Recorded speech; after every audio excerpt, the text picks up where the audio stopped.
Melatonin is having a moment right now, but not in a good way. A few months ago, a big study made headlines for linking melatonin use to heart-related complications, like higher risk of heart failure, more heart-related hospitalizations, and even higher mortality. And it's a perfect example of how a headline can take a complicated study and turn it into something much scarier than what the data actually shows. So in this video, I want to unpack this in a way that actually makes sense, and I want to help you decide how you should approach melatonin. And this is not to say melatonin is good or bad, because melatonin has real problems. They just have nothing to do with heart failure. The real issues come from how people use it and the doses they take and the misleading and inaccurate dosing labels on many melatonin products, even if you get them from reputable brands. And at the end of the video, I'm going to give you a simple framework for improving your sleep that does not depend on melatonin at all, because most people turn to melatonin for a sleep problem it was never designed to fix. I'm Dr. Leonid Kim, and on this channel I go over the most up-to-date and evidence-based information on topics of weight loss,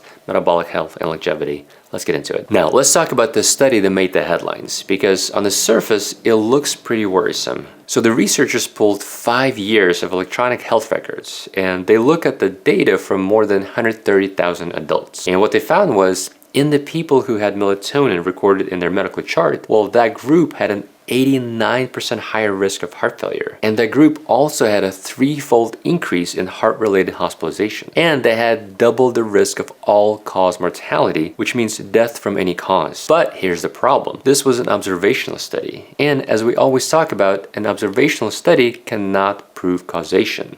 It can only show an association between melatonin use and these outcomes. And here are the most glaring problems, making it very difficult to interpret these results. So the first problem is how they identify melatonin users. The study looked at people who had melatonin documented in their chart. But in the US and many other countries, melatonin is an over-the-counter medication. So it wouldn't show up in a medical record unless a clinician asks about it or a patient mentions it, which means that some people in the non-melatonin group were also probably taking melatonin without it being documented. And the people who did show up in the melatonin group were likely the ones with more severe or persistent sleep problems. And that matters because we have a lot of data from observational studies, but more importantly, also from Mendelian randomization studies where they did establish a causal link between short sleep duration and increased risk of heart failure. So the question becomes, is it the melatonin that's causing these heart issues, or is it the underlying insomnia? And when you look at the totality of the available evidence,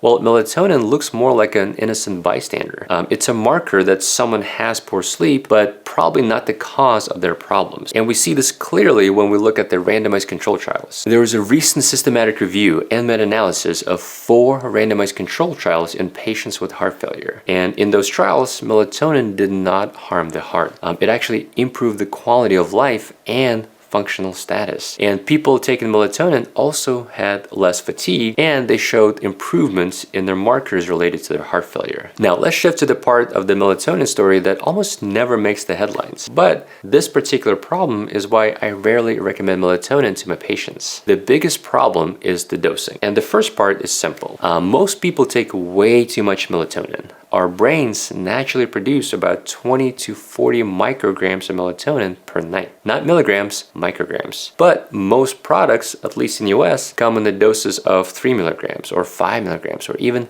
10 milligram doses. Which means you may be giving your body a dose that is multiple times higher than anything your body would ever make on its own. And when you stack that dose on top of your brain's natural melatonin release, well, you can end up with levels that stay elevated well into the next morning. So that's why so many people can feel groggy or sluggish after taking melatonin the night before. They simply just have way too much melatonin when they wake up. But the next part of the problem is even bigger, and it has to do with what's actually inside the bottle. There was a study published in the Journal of Clinical Sleep Medicine that tested common melatonin products. I think they tested at least 31 different brands of melatonin, and how much melatonin was in an individual pill compared to what was written on the label was all over the place. Some had 80% less melatonin than what the label claimed, and others had up to 500% more. And a quarter of the melatonin pills they tested also contained serotonin, which should not have been there at all. And these weren't obscure supplement companies. You see this mismatch between the label and the actual dose even in very reputable brands. And there's a reason it keeps happening. Melatonin is an unstable compound,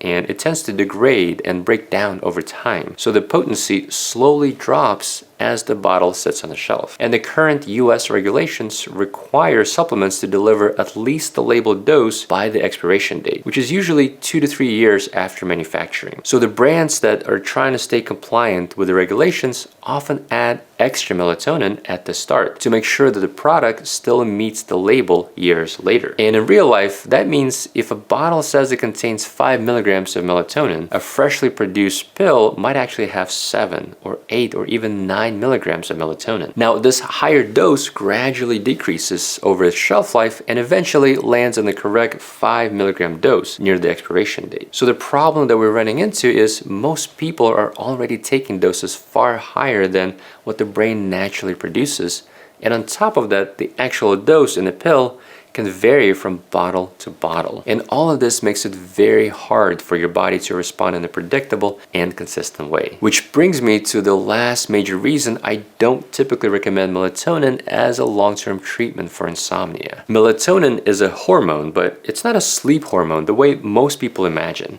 It has no sedating property. It doesn't knock you out or make you sleepy. What melatonin really does is it shapes your circadian rhythm. It tells your brain that it's nighttime, and it helps your body line up with the light-dark cycle. So the way to look at it is melatonin is not your body's sleep switch. It's just your body's, oh, it's dark outside signal. And that's important because most people who struggle with sleep are not struggling with that signal. What they're struggling with is something completely different. Most people with insomnia, they know it's late and they know they need to sleep. Their circadian rhythm is usually just fine. The real problem is conditioned wakefulness or conditioned arousal. Now, obviously, there's many causes for insomnia, especially insomnia when it comes to initiating sleep or having trouble falling asleep. But for the vast majority of people, it's happening because the brain has learned to associate the bed with wakefulness or stress. So even when the clock says it's time for bed, the nervous system just stays activated. And melatonin does nothing to shut that system down. It doesn't lower arousal, and it doesn't calm the stress response, and it doesn't override the learned association between bedtime and being awake. All melatonin does is it simply reinforces the nighttime cue, which is not the part that is broken for most people. Now, if melatonin isn't the solution for most people, what actually helps? Well, let me give you a simple framework for improving your sleep that doesn't involve any supplements or any medications. The truth is, sleep gets better when you line up your rhythm and your environment and your nervous system. And you don't need any complicated routines to do that. All you need is just a few consistent habits, and that's what makes the biggest difference. So first, your sleep routine actually starts in the morning.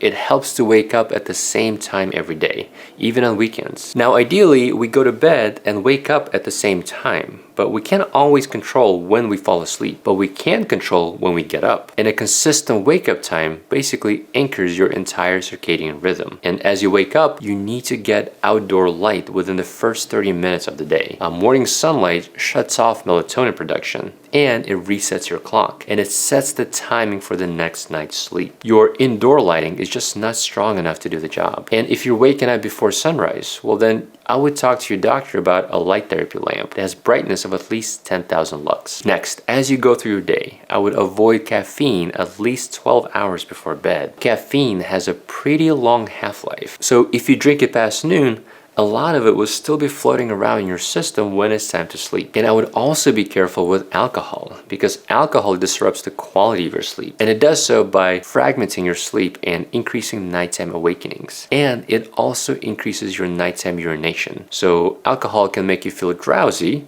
which is why a lot of people drink alcohol actually, but it prevents the deep and restorative sleep that your body needs. Next is I would try to front load your calories earlier in the day. A solid breakfast with good protein and good fiber will help stabilize your glucose and energy for the rest of the day. And this will help you avoid larger meals at bedtime, because if you eat too much for dinner, all that extra digestion that's required will keep your body in this day mode, which makes it more difficult to fall asleep and stay asleep. And I would also try to stop drinking fluids at least 2 to 3 hours before bedtime so that you're not waking up at night to use the bathroom. Now, as you get closer to bedtime, give yourself a real wind down. Most people start this wind down process way too late and expect the brain to go from full speed to sleep in minutes. And that rarely works. So I would start dimming your lights an hour before bed. And I would try to use more orange or red tone light if you need some kind of lighting, because blue lights from our regular light bulbs or from TVs or electronics, well, they signal daytime to the brain, which will then make it more difficult to fall asleep. And it's not just the light, it's the stimulation as well. So reading the news or scrolling social media or checking work emails, all of that keeps your brain active at the exact time you want it settling down. So instead, build a simple wind down routine, something quiet and predictable.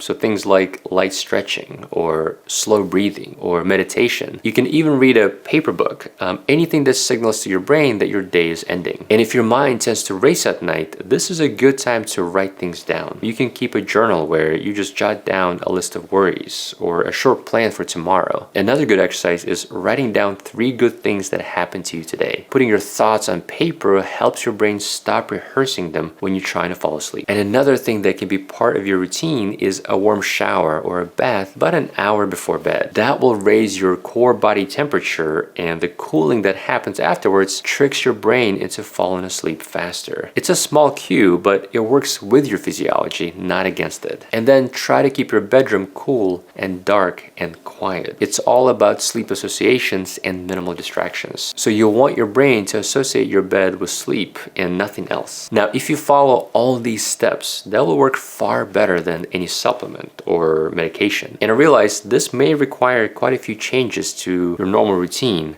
but this is what addresses the root cause of the problem. This framework isn't easy, but it is simple and it's well worth the effort. All right, I hope this was helpful. Stay healthy, and I'll see you in the next one.